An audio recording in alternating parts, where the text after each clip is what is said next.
¿Estamos? Bueno, entonces retomemos la idea. Dice que todas las cuentas de activo, costos, gastos y pérdida, su naturaleza va a ser eminentemente deudora. ¿Estamos?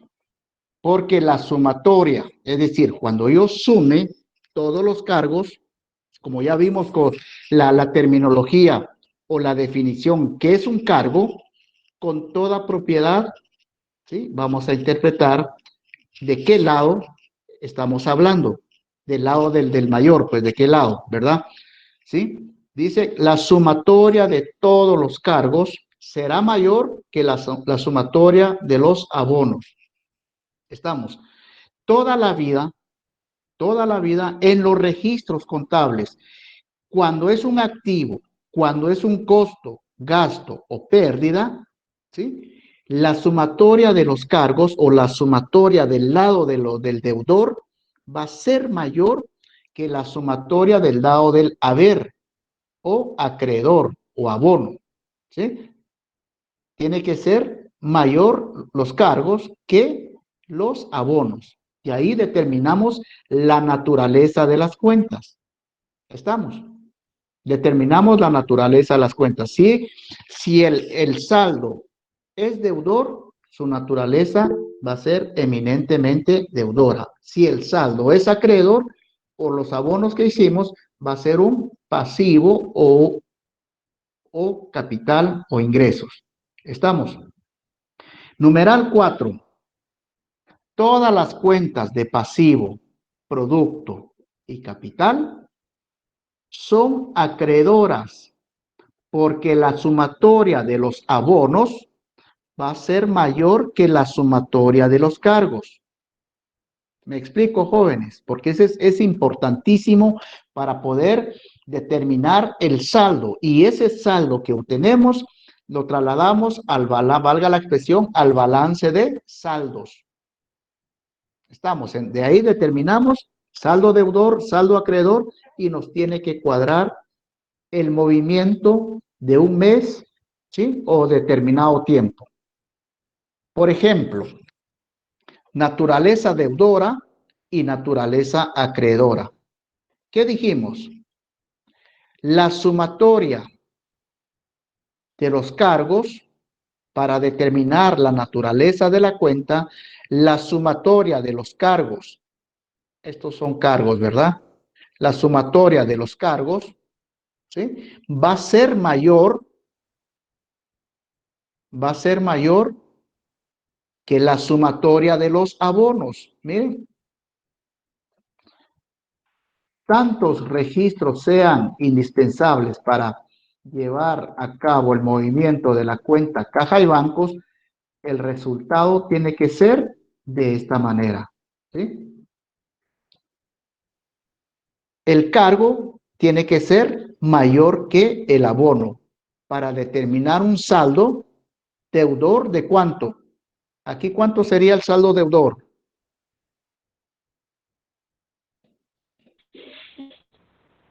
4.000. 4.000 quetzales. ¿Eh? Saldo deudor, 4.000 quetzales. Es decir, aquí registro para efectos de cuadre, ¿verdad? 6.000, 2.000 más 4.000 son 6.000 quetzales.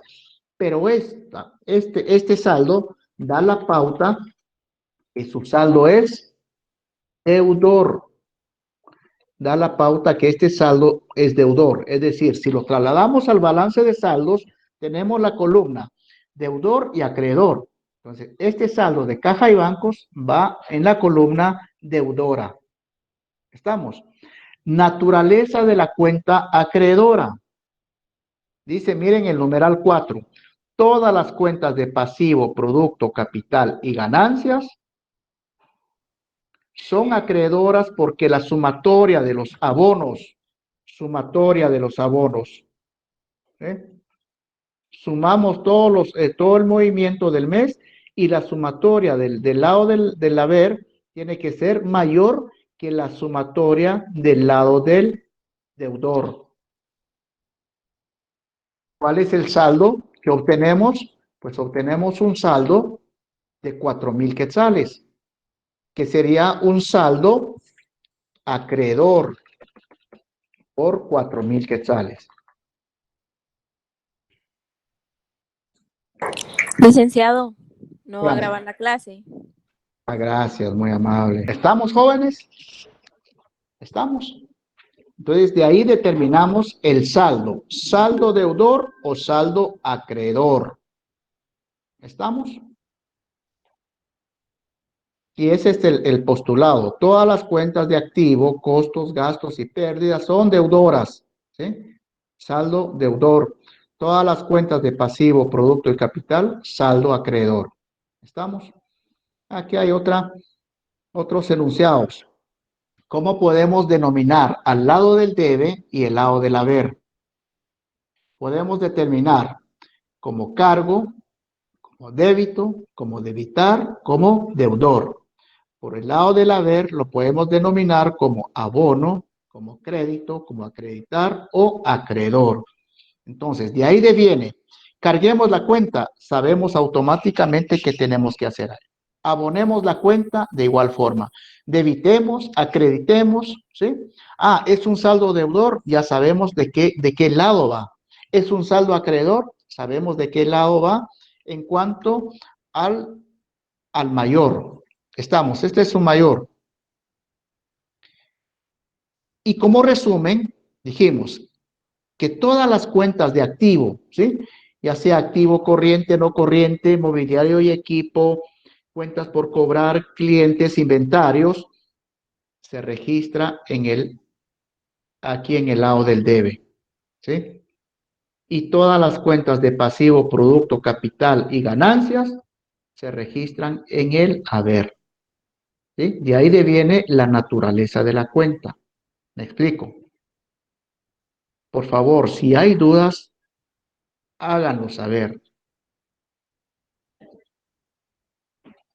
¿Hay dudas? Bueno, las cuentas de activo, costos y gastos tienen saldo deudor.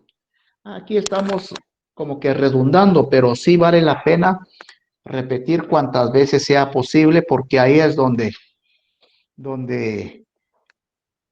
hay debilidad, ¿verdad? Les digo eso porque no obstante, hay cuentas deudoras como cuentas específicas, hay cuentas acreedoras como cuentas específicas. Sin embargo, en semestres o años anteriores, hay una cuenta deudor. Hay compañeros que la registran como acreedor o viceversa, ¿verdad? Entonces, vale la pena remarcar. Estamos jóvenes. Algunos conceptos.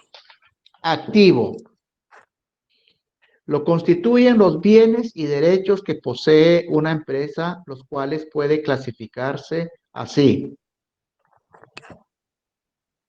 Esto ya estamos hablando de la composición del estado de situación financiera. Activo corriente son aquellos que tienen liquidez a corto plazo, o sea que pueden convertirse fácilmente en efectivo, incluyendo los gastos anticipados. Esos son los activos corrientes. ¿Estamos? De acuerdo a la NIC 1, la clasifica como activo corriente así. Su saldo se espera realizar o se tiene para su venta o consumo en el transcurso del ciclo normal de la operación de la empresa. ¿Cuál es el ciclo normal de la empresa? Pregunto. Del 1 de enero al 31 de diciembre, Lick. Generalmente es del 1 de enero al 31 de diciembre, ¿sí? Así lo dice el artículo 47 de la Ley de Actualización Tributaria. Sin embargo, por una actividad especial que realiza una empresa, puede iniciar sus operaciones en cualquier mes del año, ¿sí? Pero tiene que respetar el año completo. Por ejemplo, se me ocurre, si una empresa empieza sus operaciones contables el 1 de marzo de cualquier año, ¿en qué año tendría que hacer el corte? ¿En qué mes del siguiente año tendría que hacer el corte? Si empieza el 1 de marzo de 2000, pongamos, 1 de marzo de 2020, ¿cuándo tendría que hacer el corte si es por un año? ¿Qué mes del año de este año, en qué mes tendría que hacer el corte? Eso lo contempla también la ley de actualización tributaria. O sea, que no es tan hermético en decir 12 meses del 1 de enero al 31 de diciembre. No. La administración tributaria da esa facilidad siempre y cuando demuestre que sus operaciones, ¿sí?, no se puede trabajar el año calendario, sino que lo puede trabajar de una forma diferente.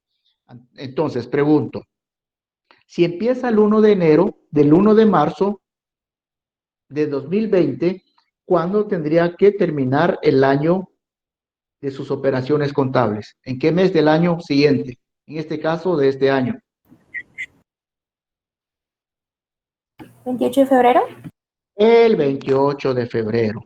¿Sí? ¿Y qué empresas consideran ustedes que trabajan de esa manera? ¿Qué empresas consideran o piensan ustedes o a lo mejor tienen la experiencia en realizar algún cierre contable diferente a lo normal? ¿Tienen alguna experiencia? ¿Alguien trabaja en alguna empresa que trabaja en diferentes fechas su estado de situación financiera y siempre respetando el año? ¿Alguien tiene alguna experiencia?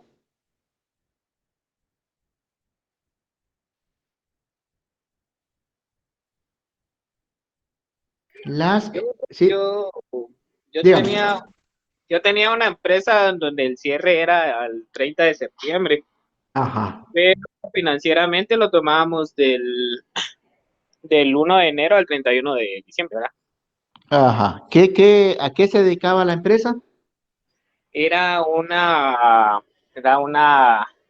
venta de productos para alimento para animales. Exactamente, generalmente las agrícolas, las constructoras, las empresas que construyen edificios, casas, generalmente tienen un tratamiento especial. Por consiguiente, casi que no se adhieren al año calendario, ¿sí? Sino que dependiendo de la obra, ¿verdad?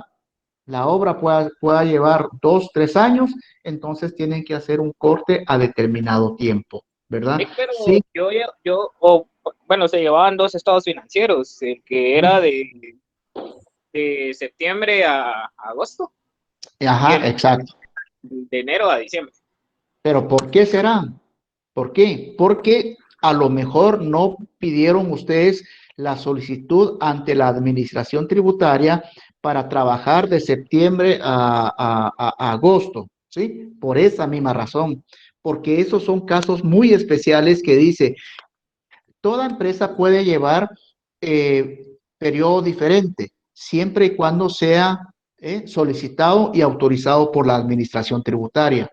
Entonces, ustedes financieramente están llevando de septiembre a agosto, fiscalmente del 1 de enero al 31 de diciembre. ¿Se dan cuenta que la contabilidad no es tan sistemática, ¿verdad? No es paso 1, paso 2, paso 3, ¿verdad? Sino que puedo pasar del paso 1 al paso 3, es decir, en la práctica, llevar contabilidad es totalmente diferente a lo que nosotros enseñamos aquí, porque lo que enseñamos aquí es de forma académica y sistemática. ¿Me explico? Entonces, lo que se me ocurre es que esa empresa donde usted estaba trabajando no solicitaron autorización ante la administración tributaria, ¿verdad? O si lo hay, pues alguna razón muy especial lo están llevando al año completo, ¿verdad? Entonces ahí es donde empiezan los gastos diferidos, ¿verdad? Porque están difiriendo gastos de octubre a diciembre, ¿verdad? 3 meses para poder declarar el impuesto del 1 de enero al 31 de diciembre. Me explico, sale a colación por esta misma situación que dice de su ciclo normal. ¿Estamos? ¿Hay alguna otra observación? ¿No? Bueno. Philip, yo tengo una duda. Dígame. Y por ejemplo, en estos casos donde no, o sea, utilizamos otros meses en el cierre fiscal donde ya declaran el ICR, conciliación anual y todo ese proceso, igual tienen que hacer eso diferidos. Exactamente. Diferidos en cuanto al tiempo para el cierre, ¿verdad? Tiene que ser diferidos. Estamos, por eso es que hay impuestos sobre la renta diferido. Por ejemplo, ahorita con esta pandemia, ¿qué pasó con el impuesto de solidaridad? Los que tenían que pagar de enero a marzo, tenían que pagar en abril. ¿Qué pasó ahí? Dejaron convenio de pago, Rick. Aparte de convenio de pago, hay un acuerdo gubernativo, hay un decreto donde dice que se pueden diferir esos pagos, ¿sí? Entonces, ese diferimiento ocurrió en septiembre y en octubre. Es decir, dejé de pagar el trimestre de enero a marzo, de marzo a junio, ¿sí? Y la administración tributaria, a través del Ejecutivo, dio esa facilidad que se pagara ahorita en septiembre, ¿verdad? Entonces, eso estamos difiriendo esos gastos o esos impuestos. Entonces, de esa naturaleza también tendría que trabajar la empresa en cuanto a que su periodo contable es diferente a lo normal. Estamos. Pero ahí ya nos estamos metiendo a la parte tributaria, ¿verdad?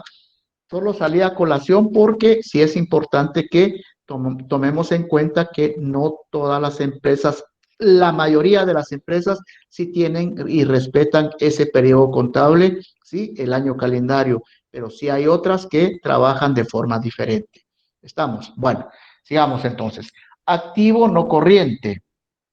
Se refiere a todas aquellas inversiones que la empresa realiza en la compra de mobiliario y equipo, vehículos, inmuebles, equipo de cómputos, es decir, propiedad de la empresa. ¿Estamos? A eso se refiere. Ya lo habíamos tocado en días anteriores en cuanto que este activo no corriente es una inversión que realiza la empresa. ¿Para qué? Para generar ganancias, ¿verdad? Esa es la herramienta de trabajo para la empresa. Mobiliario y equipo. ¿Para qué voy a comprar mobiliario y equipo? Ah, bueno, para el contador, para el auxiliar, para la secretaria, para el gerente, etcétera. Vehículos. ¿Qué tipo de vehículos voy a comprar? ¿Qué tipo por su función, los vehículos? ¿Cuáles son los vehículos que están al servicio de la empresa? Vehículos para el gerente, vehículos para de reparto, ¿verdad? ¿Qué reparto? De mercaderías. Estamos, entonces lo conceptualizamos en el activo no corriente. Cargos diferidos, lo que les estaba hablando. ¿Qué son los cargos diferidos? Dice que está integrado por gastos en forma anticipada, que son deducibles en periodos mayores de un año. Por ejemplo, ¿cuáles son esos cargos diferidos? Gastos pagados por anticipado. ¿Qué gastos se pagan así de forma general? ¿Qué gastos se pagan de forma anticipada? Cualquier gasto, pero hay un gasto que se forma, alquileres, pero hay un gasto que se paga de forma anticipada. Son los seguros o las primas de seguros, ¿sí? Se paga de forma anticipada generalmente. ¿Estamos? Bueno. Las NIC las clasifica como activo no corriente. Incluye activos tangibles y no tangibles. sí, ya determinamos qué son activos tangibles e intangibles, ¿verdad? Ya tenemos la diferencia y establecemos qué son tangibles y qué no son no tangibles o intangibles. Sí, establecemos la diferencia porque eso en cuentas específicas lo tenemos que ver. ¿Qué es un activo tangible? Aquel que se puede tocar. Puede tocar, palpar, ver, ¿verdad? Por ejemplo, mobiliario y equipo, vehículos, ¿sí? Es un activo tangible. Y el activo, si quieren, pongamos aquí dice no tangible, mejor intangible, para que intangible. ¿Qué es un activo intangible? Y unos dos ejemplos. Derecho de llave, Lic. Derecho de llave, crédito mercantil, ¿sí? Franquicia, ¿sí? Son activos intangibles. Es decir, sabemos que existe, sabemos que tenemos ese derecho, pero no lo podemos ver ni tocar. Sí lo podemos ver en papeles, ¿verdad? Que está el contrato ahí, ¿verdad? Pero no lo podemos, ¿sí? Decir, trasladar de un lugar a otro. ¿Estamos? Vayamos al pasivo. Pasivo representa todas las obligaciones que tiene una empresa, es decir, el derecho de los acreedores sobre el activo de la misma o de la empresa y se clasifica al igual que el activo, se clasifica en pasivo corriente y pasivo no corriente. El pasivo corriente dice que son cuentas que deben liquidarse en periodos de un año o menores a este.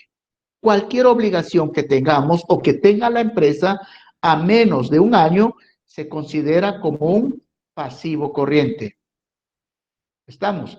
Dice la NIC número 1 clasifica un pasivo corriente cuando A, se espera liquidar en el transcurso normal de la operación de la empresa o bien debe liquidarse dentro del periodo de 12 meses desde la fecha del balance. ¿Cuál es la fecha del balance?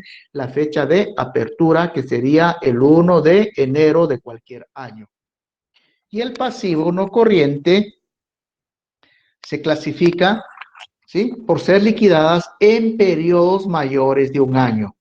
Estamos. Si tenemos un pasivo, tenemos el contrato, tenemos el documento a la mano y dice esta obligación es a 2 años, entonces se clasifica en pasivo no corriente. ¿Y cuáles serían esas cuentas específicas que podamos considerar como un pasivo no corriente? Unos dos ejemplos. Hipotecas. Por su naturaleza, las hipotecas. ¿Qué otra cuenta? Cualquier cuenta, siempre y cuando sea a más de un año. Préstamos bancarios a largo plazo, ¿verdad? A más de un año, ¿sí? Hay cuentas que por su naturaleza no pueden ser pasivo no corriente. Por ejemplo, si yo considero un pasivo no corriente, proveedores, ¿será factible? Por ejemplo, proveedores es una obligación. Y si me dan crédito a más de un año, ¿sí?, proveedores se clasifica en activo no corriente. Pero ¿se dan esos casos? Pregunto. Generalmente no, porque lo que quiere el proveedor es la circulación del flujo de efectivo, ¿sí? Si yo vendo, a lo sumo doy crédito 2 o 3 meses, a lo sumo. Más allá ya no sería rentable para el proveedor, ¿verdad? Dar más tiempo, porque lo que se requiere es el flujo de efectivo, movimiento de inventarios, ¿verdad? Y obtener ganancias en el menor tiempo posible. Estamos. Cargos diferidos, al igual que hay en el activo, también aquí tenemos, perdón, aquí son créditos diferidos y aquí son cargos diferidos, ¿sí? Cargos diferidos es del activo y créditos diferidos es del pasivo. ¿Se recuerdan cómo clasificamos aquí? Cargos y aquí tenemos créditos, ¿sí? Créditos. Crédito es un pasivo. ¿Estamos? Entonces, aquí tenemos créditos diferidos, lo constituyen básicamente los ingresos recibidos por adelantado. ¿Y cuáles serían esas cuentas? Una cuenta de cargo diferido en el pasivo serían alquileres cobrados por anticipado, ¿sí? Y la NIC número 1 la clasifica como pasivo no corriente. Por último, tenemos el capital, ¿sí? En esta cuenta se identifica con el nombre del propietario y comprende sus derechos sobre el negocio. También se puede decir que es el dinero invertido y es sinónimo de activos o patrimonio de la empresa. El capital ya dijimos, ¿verdad? ¿Cuál es la ecuación patrimonial? Activo igual pasivo más capital. Si hay un activo de 100,000 quetzales y hay un pasivo de 25,000, ¿cuál sería el capital? Sería de 75,000, que es lo que le corresponde al dueño de la empresa, lo que él aportó 75,000 de forma líquida. ¿Estamos? ¿Por qué? Porque tiene una obligación que es el pasivo, ¿verdad? Entonces, sí forma parte del activo, mas no forma parte de su capital. ¿Estamos? Porque es una obligación. Bueno, activo, pasivo y capital conforman el estado de situación financiera, ¿sí? El estado de situación financiera está conformado por activo, pasivo y capital. Estas cuentas, léase gastos, es del estado de resultados. Estado de resultados. Estamos. ¿Y cómo sé? Si quieren, vayamos de forma ordenada.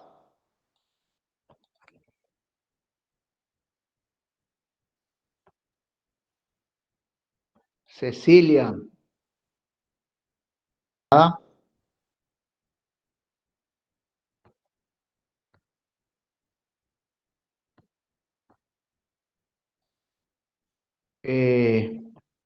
En su componente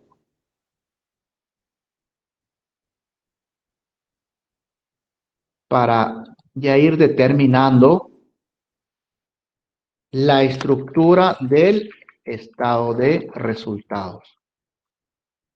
Entonces, la estructura del estado de resultados está conformado por, en sus grandes componentes, ingresos, costos y gastos, ¿sí?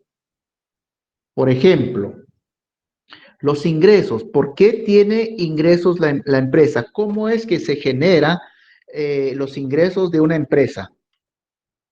Por ventas. Por ventas, ¿sí? Dice, se refieren a todos aquellos renglones que identifican actividades que le proporcionan a la empresa los productos necesarios para hacerle frente a los gastos que ocasionan durante un periodo. Los ingresos son los incrementos en los beneficios económicos producidos a lo largo del periodo contable.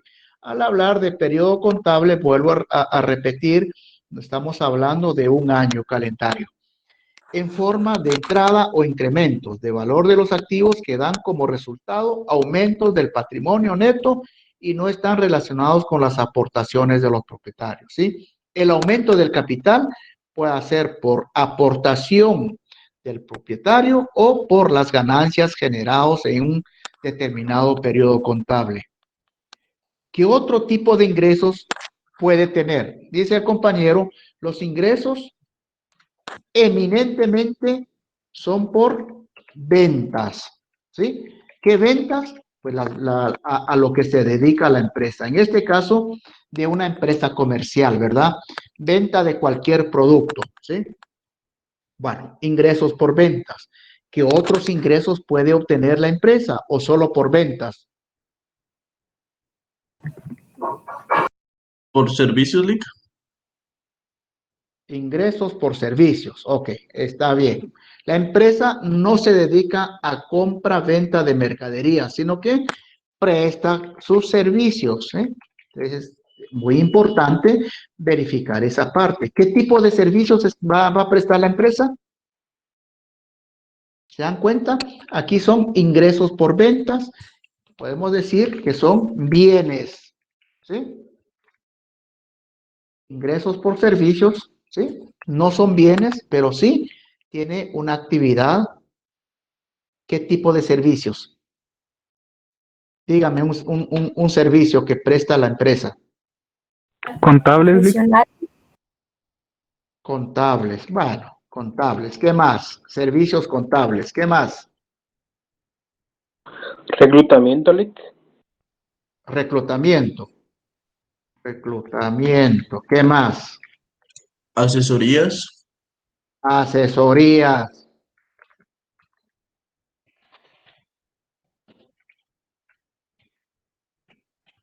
Vamos. Esto es válido, ¿sí?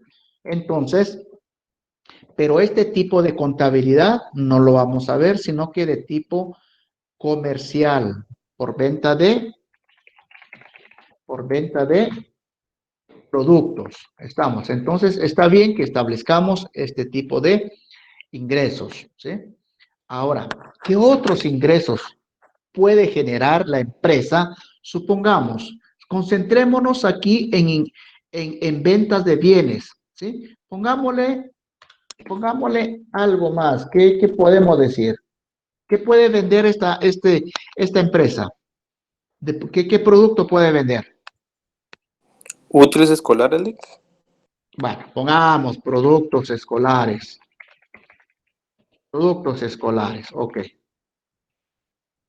Esta empresa de productos escolares, por la venta de productos escolares, una librería, ¿verdad? Una librería que otros ingresos puede obtener, además de la venta de productos escolares o papelería y útiles. ¿Qué otros ingresos puede obtener? Y los ingresos bancarios, ¿no? Ingresos bancarios. ¿A qué se refiere por ingresos bancarios? Está bien, Los pero intereses y las comisiones que deben. los intereses. Sí, Intereses, sí, exacto. Si una empresa tiene una cuenta de ahorro, por decirles algo, porque hay empresas que tienen cuentas de ahorro o que tienen inversión en una financiera, en un banco, a largo plazo, pues genera intereses, ¿sí? Entonces, es otra forma de obtener intereses, ¿sí? A estos ingresos por intereses le llamamos otros ingresos por operación. Estamos. La actividad, el giro habitual de esta empresa es la venta de productos escolares. Sin embargo, adquiere otros ingresos, y en este caso por ingresos por intereses, y le llamamos otros ingresos por operación. Estamos. ¿Qué otros ingresos consideran ustedes que puede obtener esta empresa que se dedica a la venta de productos escolares? ganancia por diferencial cambiario. Ahí está, se dan cuenta, diferencial cambiario. ¿Sí? Vamos, ¿qué es eso de diferencial cambiario? Ah, bueno, ahorita la empresa hace transacciones en moneda extranjera. Al decir moneda extranjera, diferente al quetzal, ¿verdad? Entonces hacemos el diferencial cambiario porque el diferencial cambiario es volátil, ¿sí? Puede hacer que el tipo de cambio, ¿sí?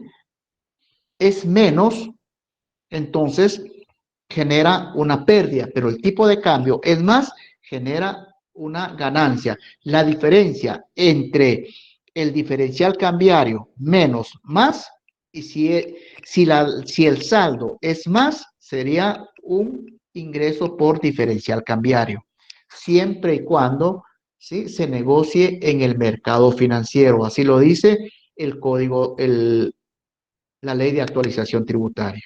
Estamos entonces, otra forma de obtener ingresos es por diferencial cambiario. Les digo esto, jóvenes, y quiero remarcar en esto porque ya estoy pensando en la elaboración de del estado de resultados, ¿sí? ¿Qué otro tipo, un último ejemplo, qué otro tipo de ingresos puede tener la empresa?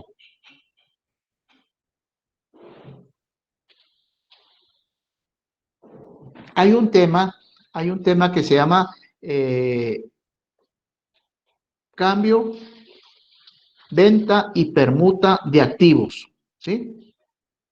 Cambio, venta y permuta de activos. Si yo vendo un mobiliario y equipo que le sirve a la empresa, pero por renovar ese mobiliario y equipo, ¿verdad? Vende al mejor postor ese mobiliario y equipo. Una ganancia de capital. Y genera una ganancia de capital, exactamente. Ganancia de capital. Estamos. Vean los artículos del 83 al 95 de la Ley de Actualización Tributaria. Ahí encontramos las rentas de capital. Estamos. Entonces, es una ganancia de capital. Entonces, podemos decir que son otros ingresos. ¿Sí? Estamos. Y se le da un tratamiento especial. Bueno, ahí me quedo con esos otros ingresos. Más adelante podamos determinar otros ingresos que no son del giro habitual del negocio. Ok, estamos. Entonces, nos vamos a los costos y gastos. Echémonos la definición que es costo. ¿Qué es el costo, jóvenes?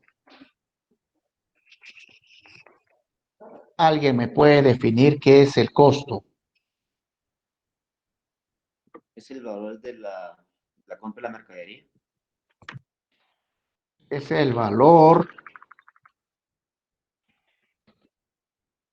de la compra de mercadería, me parece. ¿Alguien más? ¿Alguien más puede definir el costo? Si quieren, dejémoslo ahí, me parece. El valor de la compra de mercaderías. Si una empresa compra un lote de productos escolares, ¿sí?, lápiz, cuadernos, etcétera, por 100,000 quetzales. Ese es el costo de la mercadería. Estamos. El valor de la compra de mercaderías. Si el costo de esa mercadería es de 100,000 quetzales, ¿en cuánto va a vender esa mercadería la librería o la empresa? ¿En cuánto consideran ustedes que pueda vender ese costo? Le costó 100,000 quetzales por la compra de mercaderías. ¿En cuánto se podría vender?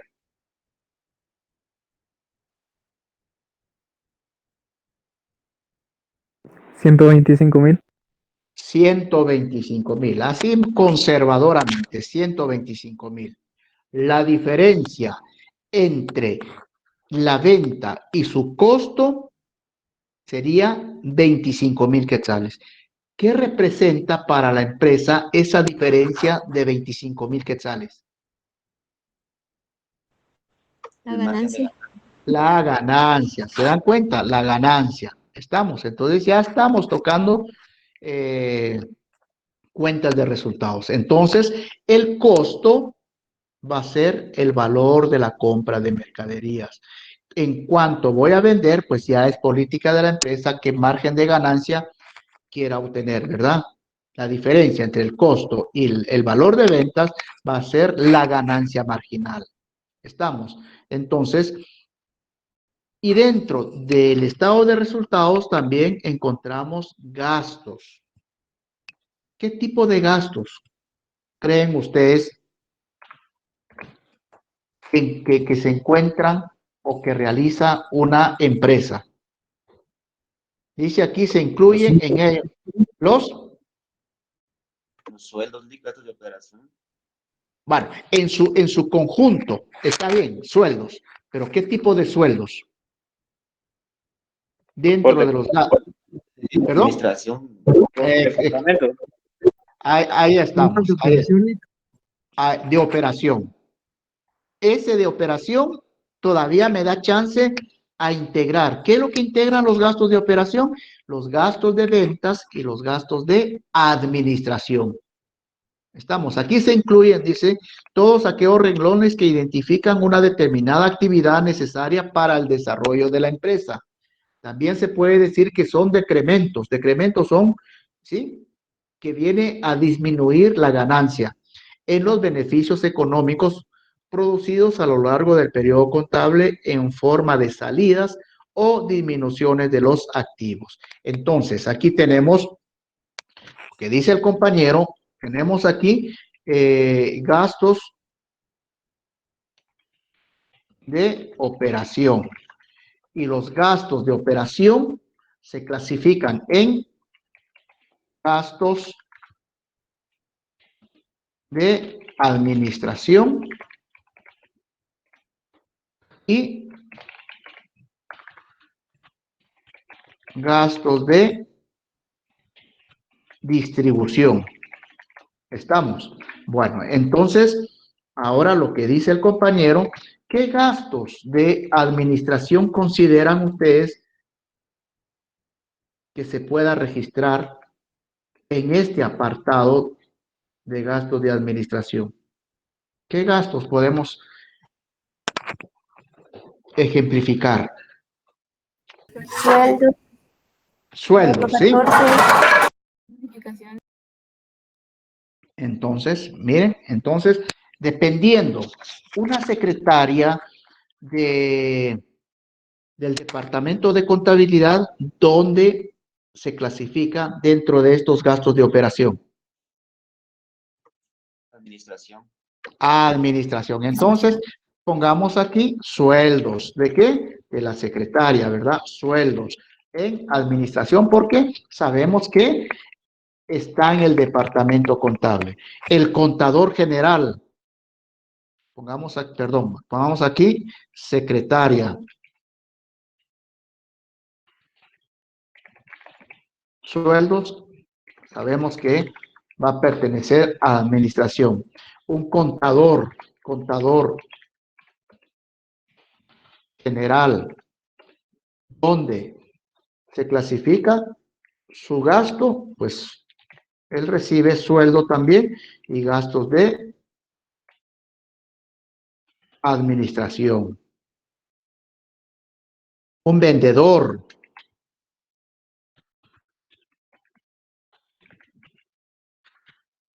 Vendedor recibe comisiones, ¿sí?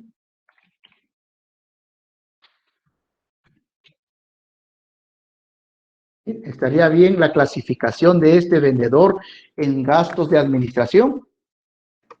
No liga ahí, entra en la sección de... ¿Dónde sería? Gastos de distribución. Gastos, ¿se dan cuenta? Entonces, eso es lo que tenemos que analizar, ¿verdad? ¿Dónde está ubicado ese empleado, ¿sí? Ese trabajador o ese colaborador. Ahora ya no dicen trabajador, sino que ahora colaboradores, ¿verdad? ¿Dónde está ese colaborador? Ah, bueno, él es vendedor. Ah, bueno, entonces en gastos de distribución. El gerente operativo, ¿dónde está? ¿Dónde lo ubicamos el gerente operativo? En gastos de distribución. El gerente de informática, por decirles algo, ¿dónde? En administración. Estamos, entonces, dependiendo dónde esté ubicada la persona, de esa manera vamos a registrar si son gastos de administración o son gastos de distribución. ¿Me explico? ¿Alguna duda?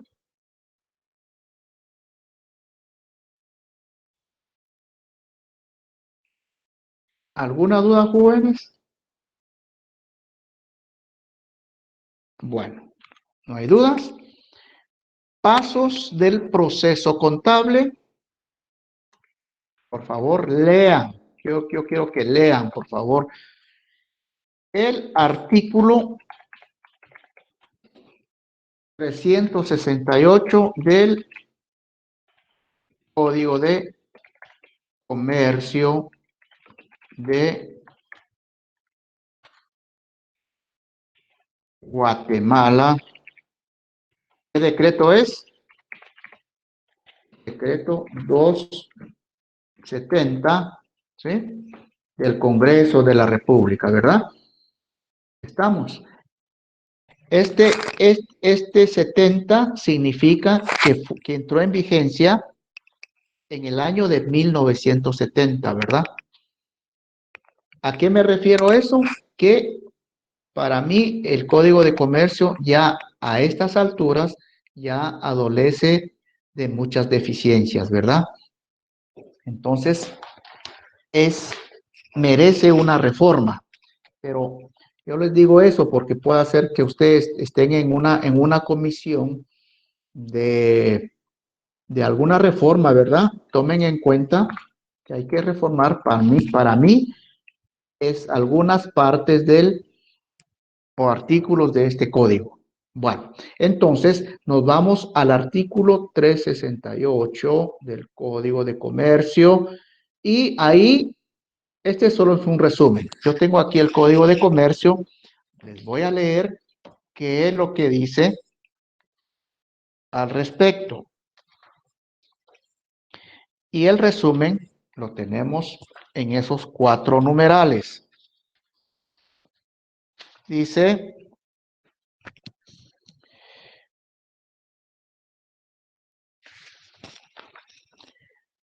artículo 368. Contabilidad y registros indispensables. Los comerciantes están obligados a llevar su contabilidad en forma organizada, de acuerdo con el sistema de partida doble y usando principios de contabilidad generalmente aceptados.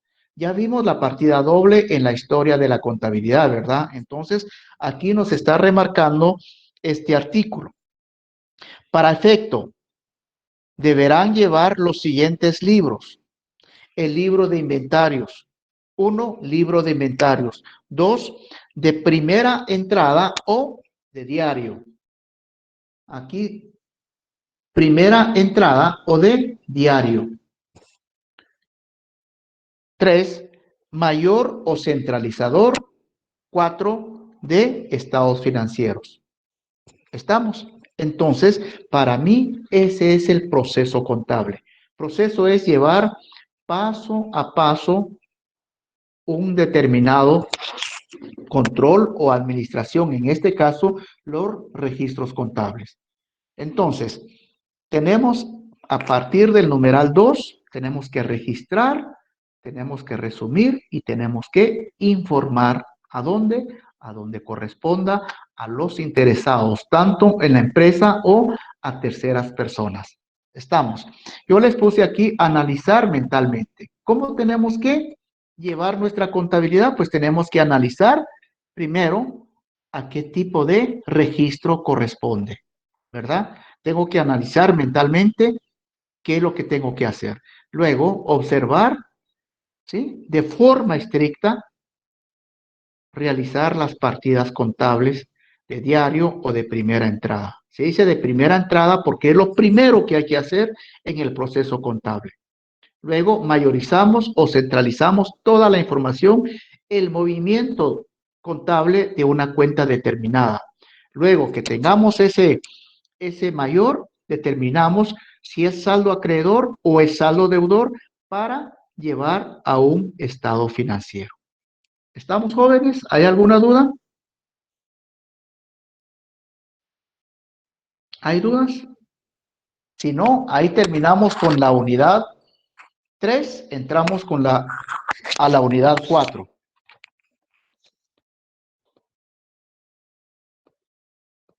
Afortunadamente, mañana tenemos clases, les comento.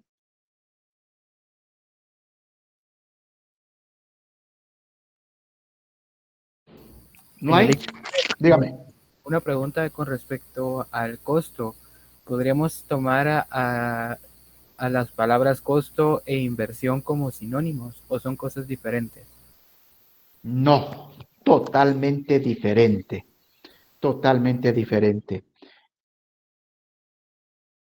Es como que si yo le dijera gastos y costos, totalmente diferente. O gasto, inversión. Espero que no, espera, espero que no se ofendan en esta comparación que les voy a hacer. ¿Usted es casado?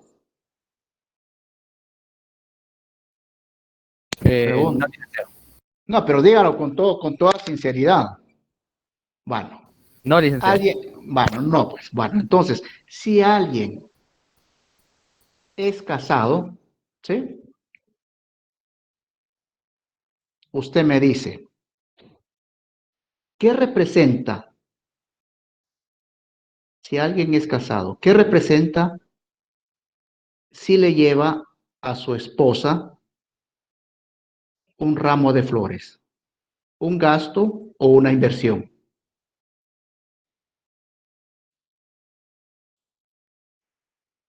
¿Inversión? ¿Inversión? Es un gasto. Entonces se da cuenta, dependiendo del punto de vista. ¿Es un gasto o es una inversión? Por el otro lado, si alguien es casado y le gusta alguna patoja, ¿sí? Le lleva un ramo de flores, ¿es un gasto o es una inversión?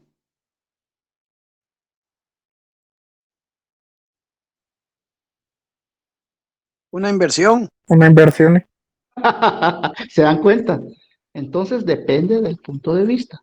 Te dice, si le lleva a su esposa, es un gasto, ¿sí? Si le lleva a alguien más, va a ser una inversión. Estamos. Para nuestro caso concreto, un costo no puede ser una inversión, ¿sí? Que genere ganancias, es cierto. La inversión significa recapitalizar a la empresa. Usted como persona individual viene a la empresa y dice, voy a invertir en una empresa de tipo sociedad anónima, ¿sí? Va a invertir. Es una inversión. ¿Por qué es una inversión? ¿Qué espera usted de dar dinero a una empresa? ¿Qué espera?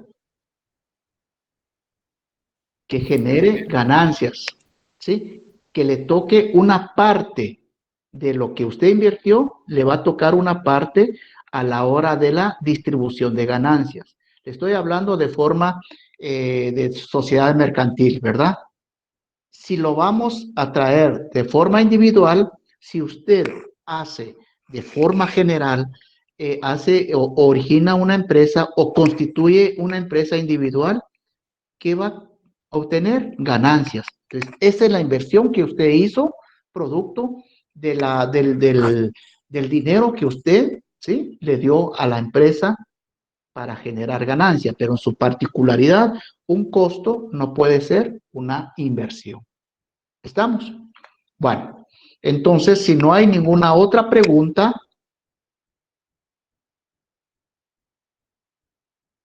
entremos a la unidad 4, partida doble. Unidad 4, por favor, quisiera terminar hoy la unidad 4 para que mañana entremos ya en la parte, ¿sí? 2, 3 temitas de parte teórica y entramos a la parte práctica. Bueno, veamos. Les voy a compartir esta información para que tengan, ¿sí?, dónde estudiar. Unidad 4. Aprovechando, por favor, les mandé, no sé si hace contable de la partida doble. Es un método de registrar las operaciones comerciales basada en el siguiente principio, que toda operación de cambio debe haber una persona que reciba y otra que entrega, llamándose deudora la que recibe y acreedora la que entrega. ¿Estamos? Eso es lo que habíamos visto desde el inicio en cuanto a la historia de la contabilidad. La persona que entrega y la persona que recibe. Y contablemente le llamamos, ya no le vamos a referirnos al nombre de la persona que recibe ni el que entrega, sino que contablemente le vamos a llamar deudora y acreedora. Deudora el que recibe y acreedora el que entrega. Estamos, de ahí nos vamos a nuestro mayor, tenemos clasificada la cuenta, cargos, abonos, deudor, acreedor, créditos, débitos, etcétera. Estamos. ¿Hay dudas?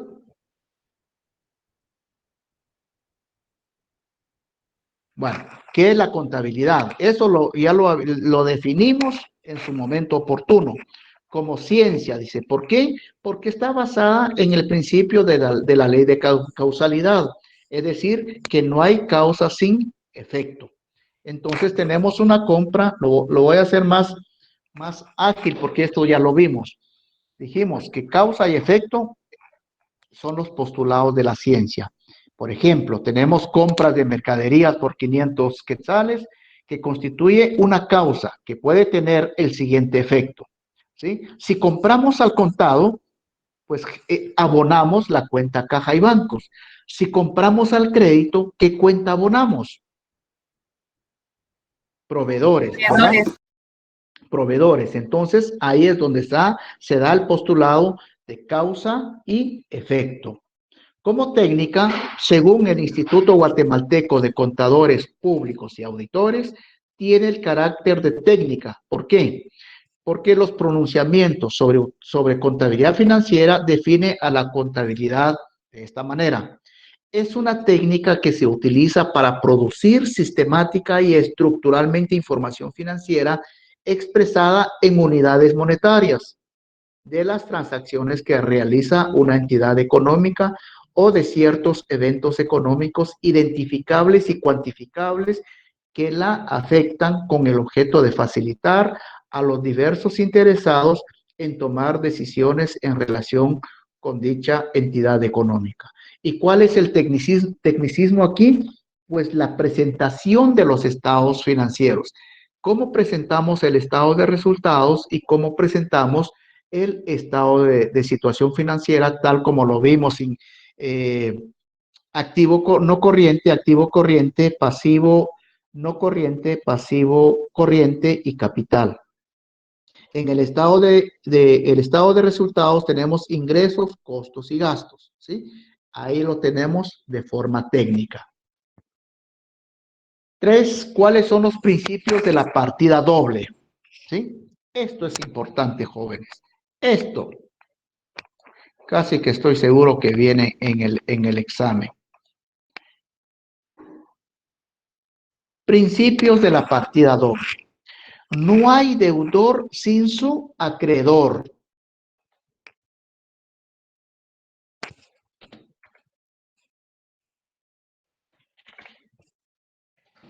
¿Cómo interpretamos este principio?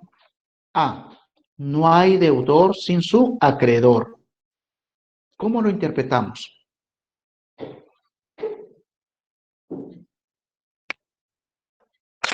Si no nos dan mercadería, no vamos a deber nada.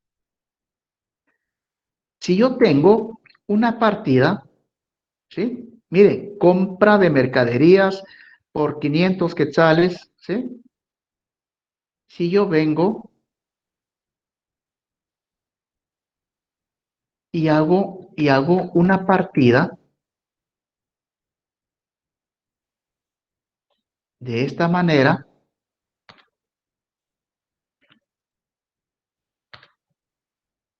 hago la partida contable de esta manera. ¿Estará bien? No, Lick. Partida número 1, compras. ¿Está bien esa partida? No, según lo que me dicen ustedes. Entonces, estamos ante este postulado, ante este principio, que no hay deudor sin su acreedor. Esta es una cuenta deudora, ¿verdad? Una cuenta deudora, ¿sí? No hay deudor sin su acreedor. Ah, aquí me hace falta algo. Esta cuenta me hace falta. ¿Para qué? Que esté al pie de la letra, ¿sí?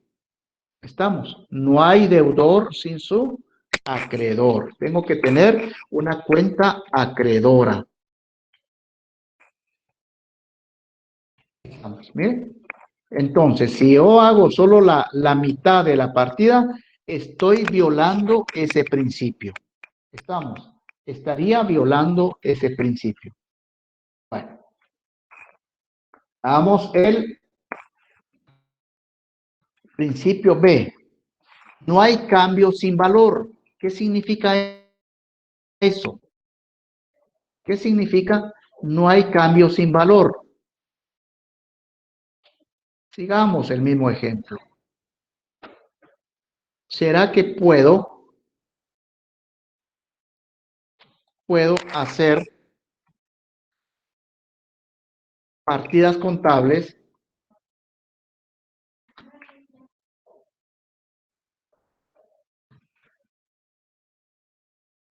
¿Será que puedo trabajar así?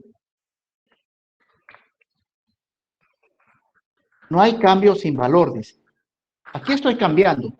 Estoy comprando y estoy dando a cambio efectivo. ¿Pero está bien esta partida? Lógicamente, no. Si hago una partida de esta naturaleza, estoy violando el principio, ¿sí?, que dice no hay cambio sin valor. Es decir, tengo que asignarle un valor, en este caso asignémosle 100 quetzales, ¿verdad? Solo para darle validez a este principio. Chicos jóvenes.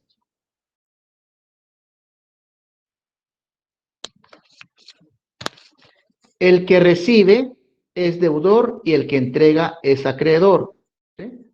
El que recibe compras es deudor, el que entrega es acreedor. Esto creo que ya lo interpretamos. D. Todos los valores al salir lo harán bajo el mismo título o cuenta por el que entraron. ¿Cómo interpretamos este principio?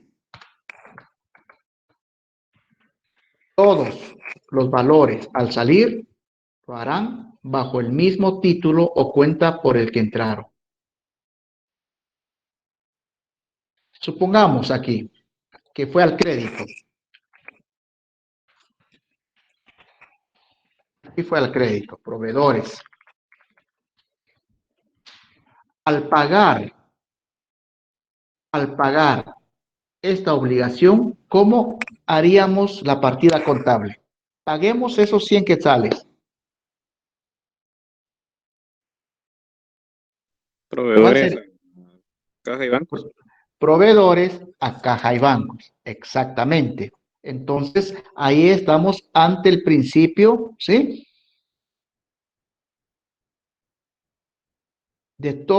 Ante el principio de que la cuenta bajo el mismo título por el que entra, por ese mismo título va a salir esa cuenta. Entonces, ¿cómo lo podemos ejemplificar? Pongamos. Se me ocurre.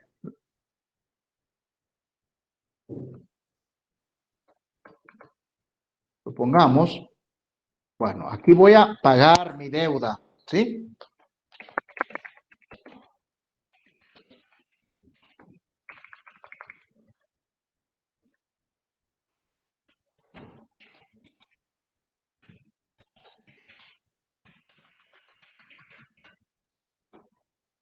¿Estaría bien esa partida? No, porque no está el mismo nombre. Exactamente. Entonces, a eso se refiere esta literal. Todos los valores al salir lo harán bajo el mismo título o cuenta por el que entraron. Si entró o salió esta cuenta a la cuenta proveedores, tengo que cargar la cuenta proveedores para que me vaya a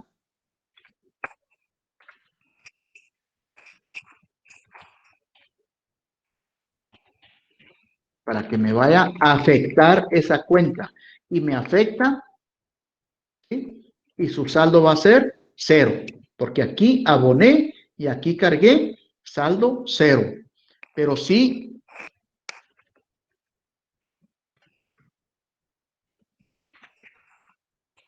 utilizo otra cuenta como lo hicimos, como cuenta por pagar, no me va a afectar esta cuenta a la hora de realizar los estados financieros o mayorizar.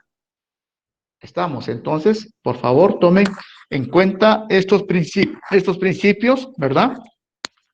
Para no tener problemas en cuanto a saldar las cuentas. Estos son principios y hay reglas de la partida doble, ¿sí? Tomen mucho ojo con esto. Hay principios y hay reglas. Dice, una de las reglas de la partida doble es, cuando existe un cargo, ahora con toda propiedad, vamos a hablar de un cargo y ya saben a qué se refiere. Y cuando existe un abono. Cuando existe un cargo, ¿qué pasa con el activo? Aumenta el activo. ¿Estamos? ¿De qué activo estoy hablando? Ya hicimos un listado de activos, ¿verdad? Entonces, cuando hay un cargo en el activo, ¿sí?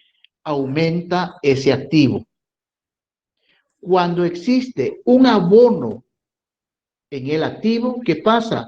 Disminuye el activo. Cuando hay un cargo en el activo, perdón, cuando existe un cargo en el pasivo, ¿qué pasa? Disminuye. Cuando existe un abono en el pasivo, ¿qué pasa? Aumenta. C. Cuando existe un cargo en los costos y gastos, ¿qué pasa? Aumentan esos costos y gastos. Y cuando existe un abono en los costos y gastos, ¿qué pasa? Disminuye ese costo o gasto. Cuando existe un cargo en los productos y ganancias, ¿qué pasa? Disminuye esos productos y ganancias. Y cuando existe un abono en productos y ganancias, aumenta esos productos y ganancias. Cuando existe un cargo en las pérdidas, aumentan las pérdidas. Por el lado del abono, cuando existe un abono en las pérdidas, disminuyen esas pérdidas. ¿Me explico, jóvenes? ¿Hay dudas? Todo claro. Si lo dejamos